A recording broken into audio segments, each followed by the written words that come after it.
तुम कहीं भी आसक्ति मत रखो, आसक्ति को दिव्य परिवार भगवान में कर दो। कर्म बिल्कुल ठीक ठीक होगा, उसमें कोई त्रुटि नहीं आएगी, लेकिन उसका बंधन नहीं होगा। ये बंधन जो होता है आसक्ति से होता।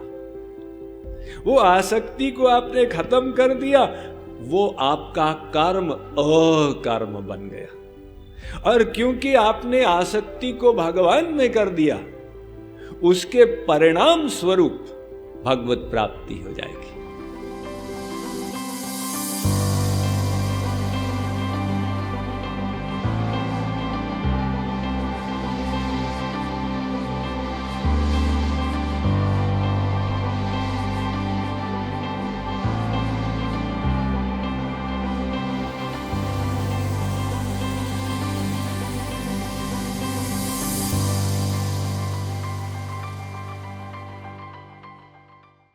जैसे एक कैशियर होता है बैंक में, वो कैशियर लाखों रुपए का लेन देन करता है।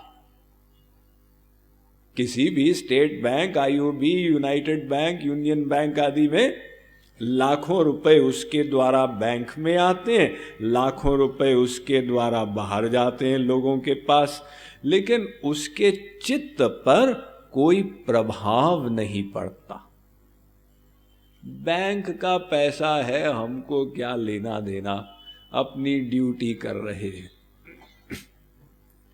और उसको अपनी तनख्वाह मिली, 20,000 रुपए उसे लेकर घर जा रहा था, रास्ते में कहीं खरीदने के लिए रुका, पान की दुकान पर, और 1,000 रुपए का नोट वहां गिरा।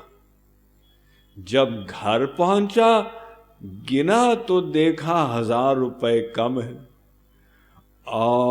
परेशान हो गया, पसीना पसीना, 1,000 रुपए गिर गए, ये तो बहुत बुरा हुआ, जरूर उस दुकान पे गिरे होंगे, वो दुकानदार मुझे पता नहीं देगा, बहुत बदमाश है। देखिए ये 1,000 रुपए के लिए परेशान हो रहा है, और बैंक में लाखों रुपए ले रहा था, दे रहा था, उसके ऊपर कोई प्रभाव नहीं पड़ रहा था। तो वो कैशियर बैंक में केवल ड्यूटी कर रहा था। भगवान कहते हैं कि इसी प्रकार से तुम संसार में रहो, गृहस्थ आश्रम में रहो, और गृहस्थी के कर्मों को करो, लेकिन आसक्ति मत करो, सुख दुख का अनुभव मत करो। तो सब करते हुए भी यही माना जाएगा कि तुम कुछ नहीं कर रहे, यानी वो अकर्म कहलाएगा या कर्म योग कहलाएगा। जैसे किसी ने कहा कामना छोड़ो, काम न छोड़ो, वासना छोड़ो, वास न छोड़ो, अंदर से संसार को निकालो। एक स्त्री है, उसका पति 2 साल के लिए बहरीन चला गया था। अब वो 2 साल के बाद वापस आया है, स्त्री विभोर है।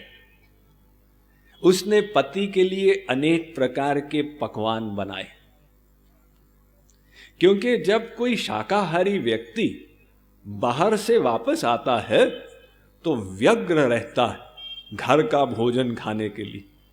विदेशों में शाकाहारी में कुछ मिलता ही नहीं, खोजते रहो, या तो ब्रेड खा लो या बॉइल्ड तरकारी सैलड खा लो। तो स्त्री अपने पति से बहुत प्रेम करती है, उसने अनेक प्रकार के पकवान बनाए और पति को परोसे और निवेदन किया, पतिदेव ग्रहण कीजिए। पति ने ग्रहण किया। पत्नी ने पूछा खाना कैसा बना? पति ने कहा बहुत बढ़िया, 2 साल वहां हम योगियों के जैसे खा रहे थे बॉइल्ड तरकारी, ये मजा आ जाया है। अगले दिन किसी कारणवश स्त्री को खाना नहीं बनाना था। उसने रसोइये से कहा, सुनो आज तुमको बनाना। रसोइये ने कहा, ठीक है मेम साहब, क्या बनाएगा? स्त्री ने अनेक नाम गिना दिए, हलवा भी हो, पूड़ी भी हो, कचौरी भी हो, समोसा भी हो। रसोइये ने कहा, ठीक है मेम साहब। अब रसोइये ने भी उसी प्रकार से खाना बनाया और साहब के लिए परोसा। साहब से निवेदन किया, आइए ग्रहण कीजिए। साहब ने रसोइये का भोजन भी चखा। रसोइये ने पूछा, साहब खाना कैसा बना? साहब ने कहा, भाई आज तो बड़ा आनंद आया, हम 2 साल बहरीन में तपस्या कर रहे थे। ये वास्तविक जीवन है। देखिए, साहब को दोनों का बनाया हुआ खाना पसंद आया, लेकिन दोनों के बनाने में अंतर था। आप कहेंगे क्या अंतर था? स्त्री ने भी वही चूल्हे, वही पतीले, कटोरी का उपयोग किया, रसोइये ने भी किया। अंतर था, स्त्री का आसक्ति युक्त कर्म था, रसोइये का आसक्ति रहित कर्म था। कैसे स्वामी जी? वो अंतर बाद में आउट हुआ। जब स्त्री ने पति को भोजन करा दिया और पति विश्राम करने गया, तो स्त्री उछलती कूदती हुई सहेली के पास गई। सहेली ने कहा, क्या हो गया है, आज तुम्हारे पैर जमीन पर नहीं पड़ रहे? आज हमारे वो आए हैं। वो? अच्छा, समझ गई, पतिदेव। देखिए, स्त्री विभोर थी और रसोइये ने जब भोजन कराया तो घर जाते हुए, बड़बड़ाते, भुनभुनाते, भनभनाते हुए जाके खाट पे लेट गया। उसकी पत्नी ने कहा, क्या हुआ? रसोइये ने कहा, 4 घंटे बीत गए खाना बनाते बनाते, साहब का बच्चा वापस आ गया है। मेम साहब ने कहा, ये भी बनाओ, ये भी बनाओ, ये भी बनाओ। हे भगवान, कोई भी नौकरी करो संसार में, रसोइये की नौकरी न करो। देखिए कितना बड़ा अंतर दोनों के बयान। स्त्री ने खाना तो बनाया था और बनाने के साथ साथ मन बुद्धि की आसक्ति भी थी। रसोइये ने वही क्रिया की, लेकिन उसकी आसक्ति नहीं थी। उसकी आसक्ति अपने परिवार में थी। कब ये खत्म हो, हम जाकर परिवार के साथ बैठें। तो रसोइये का आसक्ति रहित कर्म था, स्त्री का आसक्ति युक्त कर्म था। ये अंतर समझ लें तो कर्म योग की साधना समझ में आ जाए। भगवान कहते हैं कि तुम संसार में कर्म करो, लेकिन आसक्ति को छोड़ो। जैसे रसोइया कर्म कर रहा था, अंतर इतना है कि रसोइये की आसक्ति आखिर तो संसार में ही थी, वहां नहीं थी, अपने परिवार में थी। तुम कहीं भी आसक्ति मत रखो, आसक्ति को दिव्य परिवार भगवान में कर दो। जैसे रसोइये ने संसार में की थी, तुम भगवान में कर दो, अपना कर्म करते चले जाओ। कर्म बिल्कुल ठीक ठीक होगा, उसमें कोई त्रुटि नहीं आएगी, लेकिन उसका बंधन नहीं होगा। ये बंधन जो होता है आसक्ति से होता। वो आसक्ति को आपने खत्म कर दिया, वो आपका कर्म अकर्म बन गया।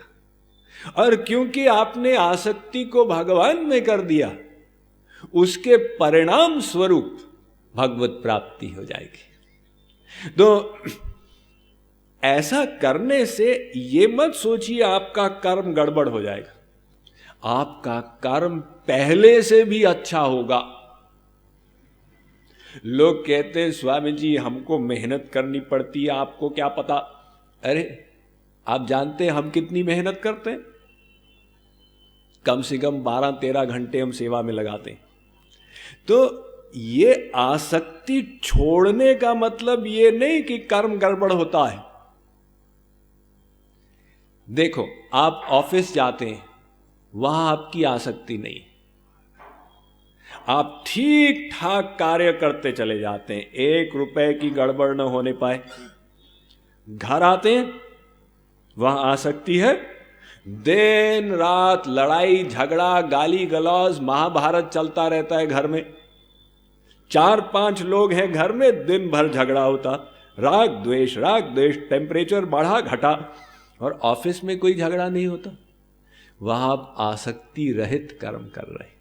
तो जब हम आसक्ति छोड़ते हैं, हमारा मन ऑटोमेटिक शांत हो जाता है, क्रोध लोभ इत्यादि से रहित होता है, वो और ढंग से ठीक ठीक कार्य कर पाता। तो ऐसे अकर्म से भगवत प्राप्ति होगी। और अगर कोई अकर्म का अर्थ ये निकाले कि मैं कर्म को छोड़ दूं, तो ये श्री कृष्ण कह रहे अर्जुन विकर्म कहलाएगा। Mind management, life transformation, power of thoughts आदि प्रेरणादायक एवं आध्यात्मिक वीडियोस के लिए सब्सक्राइब करें स्वामी मुकुंदानंद हिंदी यूट्यूब चैनल को और बेल आइकन को अवश्य दबाएं ताकि आपको ये वीडियोस मिले सबसे पहले।